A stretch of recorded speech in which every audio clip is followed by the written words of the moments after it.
आबादा बाजार से, आबादा बाजार से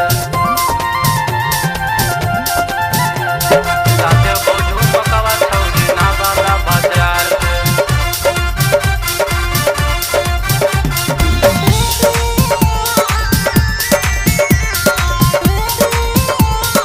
आबादा बाजार से पेन्हले गे छौरी तू सूट काला कतिया, देखिए के छौरा के पाटो हको छतिया। पेन्हले गे छौरी तू सूट काला कतिया, देखिए के छौरा के पाटो हको छतिया।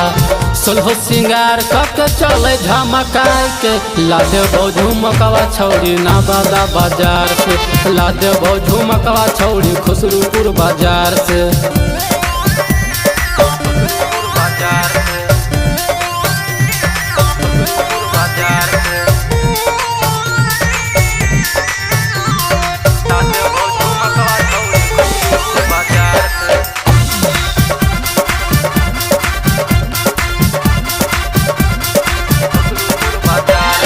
बाली बकसर से लेबो हिसुआ से हसूलिया, फतेहपुर से लाई देबो पाँव के पैजनिया।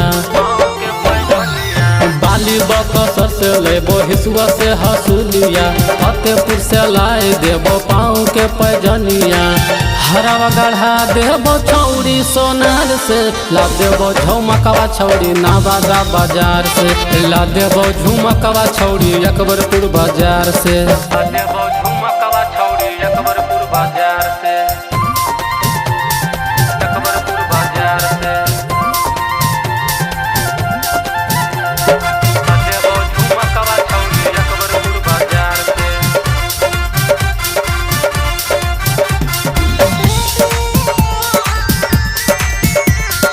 अकबरपुर बाजार से राइटर मिथुन कह छौरी समझाई के, नेट वाला साड़ी लेबो पटना बाजार से।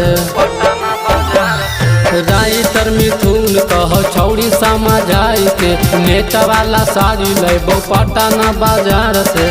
अकल संतेतल घुमा दे तो कार से, ला देबो झुमकवा छौरी पटना बाजार से, ला देबो झुमकवा छौरी फतुहा बाजार से।